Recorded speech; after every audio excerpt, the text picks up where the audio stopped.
Part of the process of the YDC is to read 30 different books after you're done it and write book reports on them. And these aren't the traditional academic book reports we would have written in school. They're reflections. They're, what did I get out of this book? What did I learn about myself from this book? And there are 3 books that I've read in my book report process that have absolutely blown my mind apart. One of them was Radha Dhairyavog's Search, Swami Radha's memoir of her time in India. The other was In Durga's Embrace. And the third one will be available in January, and that's Carried by a Promise. You can read snippets of that book online at www.radhananda.org. I repeat, www.radhananda.org. But these 3 books, they just totally blew my mind away. And it was because of the amount of devotion that these 3 women were able to show. And I wish she was here tonight because I'm going to talk about Swami Durgananda behind her back. Satsang is my favorite activity of the day. And every part of Satsang is my favorite part of Satsang. But my most favorite part of Satsang is when Swami Durgananda, she's 80 somewhere, she comes up at the end of Satsang and she pranams in front of this picture here of Swami Radha. And it just makes my heart glow whenever I watch her do that. The story that I tell myself is that she is there in such devotion and gratitude, saying, thank you so much for everything that you've given me. Thank you for giving me my life. I will do anything for you. And that's powerful.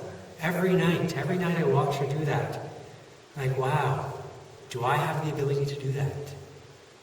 I go up every night and I bow to the same picture. And I have a lot of respect and reverence for her. But I don't have that level of devotion for her yet. And so that's caused me to ask the question, to whom or what am I devoted?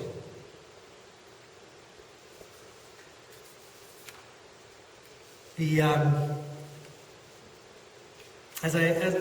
started off with opening up what devotion means to me.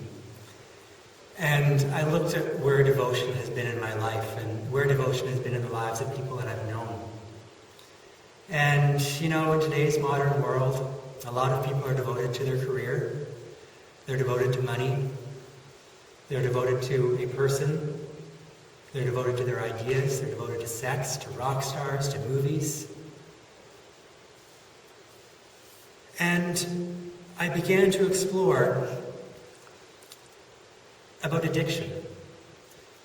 And when I was deep in my addiction, I found that I was absolutely devoted to my drug of choice. I would do absolutely anything for it. So I know I've got the power to be devoted. But it just doesn't seem to be the same. In my addiction, I was devoted to something else that wasn't by my choice, and it wasn't to something life-giving. And as I explored deeper, I found out that devotion for me is very willfully giving myself over to something that is life-giving. One of the really cool things about this place is that we're not told what we need to be devoted to. We're not told that we need to be devoted to this image or that image. We get to choose for ourselves. And throughout this entire ashram, there are images all over the place. And they're from all different traditions. Ascent magazine, the magazine that the ashram put out until just a couple of years ago, issue number 10 was on devotion. And Swami Radhananda writes this about devotion. Devotion will be different for each person and must be experienced to be truly understood. I've had difficulty writing this article on devotion because the language of the heart is beyond words. I have seen glimpses of her in my life, and this experience generates a desire to worship, a desire to listen, and to look for her. Yet how do we recognize the divine when it is such a personal experience, so intertwined with the everyday, with speech, action, eating, drinking, sleeping, pleasure? The intention of devotion is like following a thin, bright line of awareness that weaves through our lives. The more we concentrate on those vibrations, the more we can step out of ourselves and gain a broader view. There is less self-interest and more curiosity about what a situation is bringing to us. Then we notice how life begins to flow. Devotion brings events and actions to life.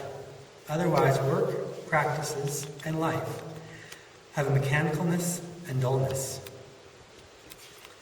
And then she goes on to say, the secret of devotion is to find what focuses your mind and keeps it intrigued, real, engaged, and involved. It is very hard to keep the mind on something that doesn't appeal to you.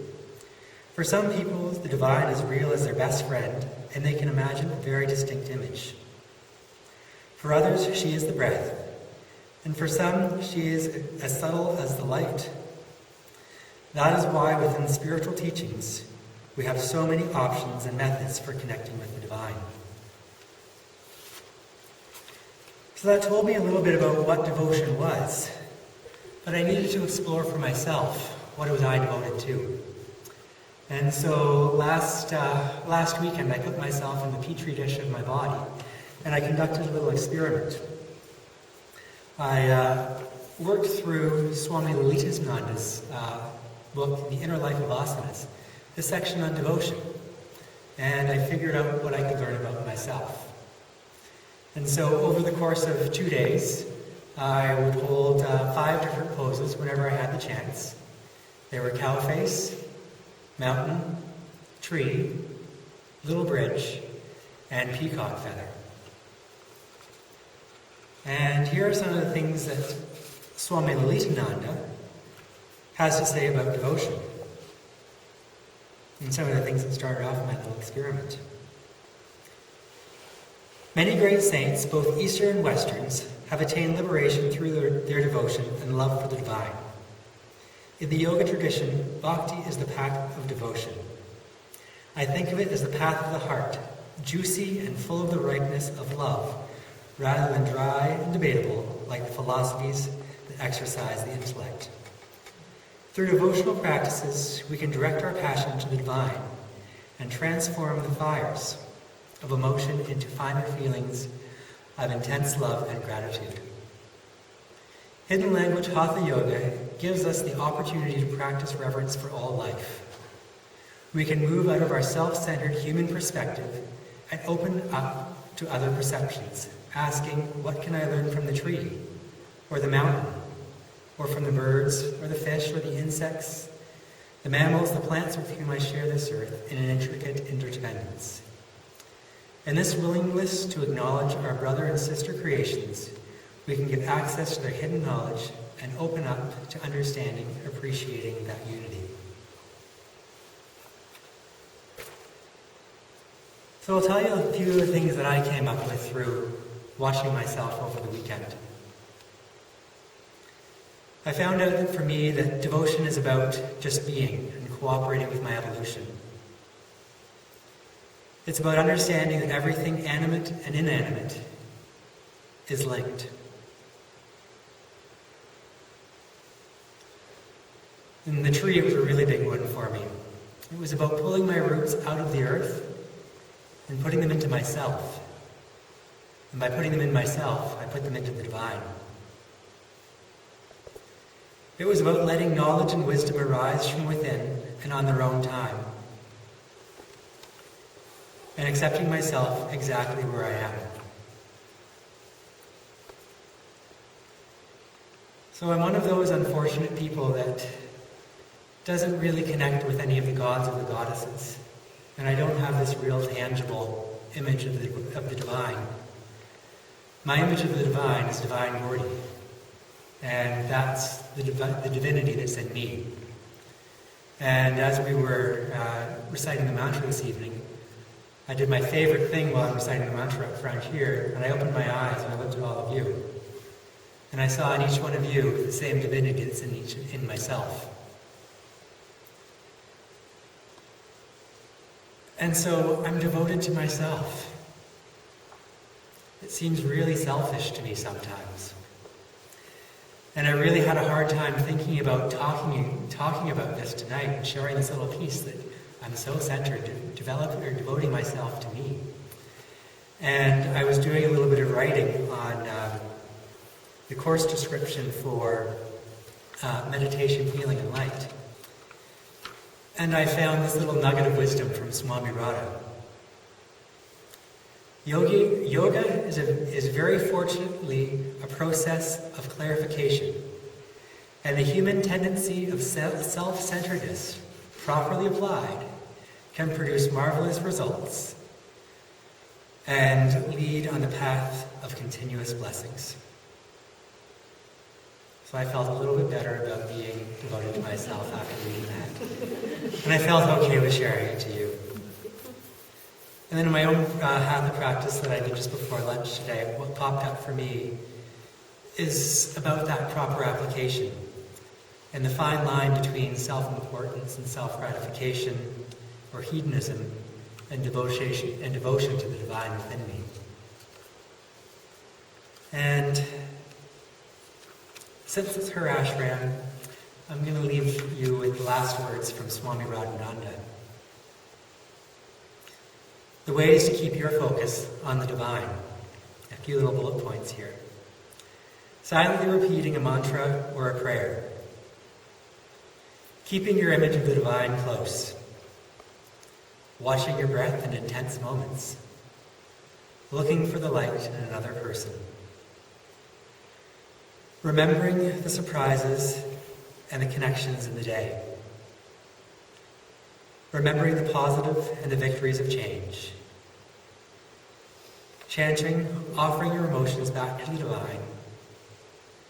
And creating an image through paint, color, clay, or etc.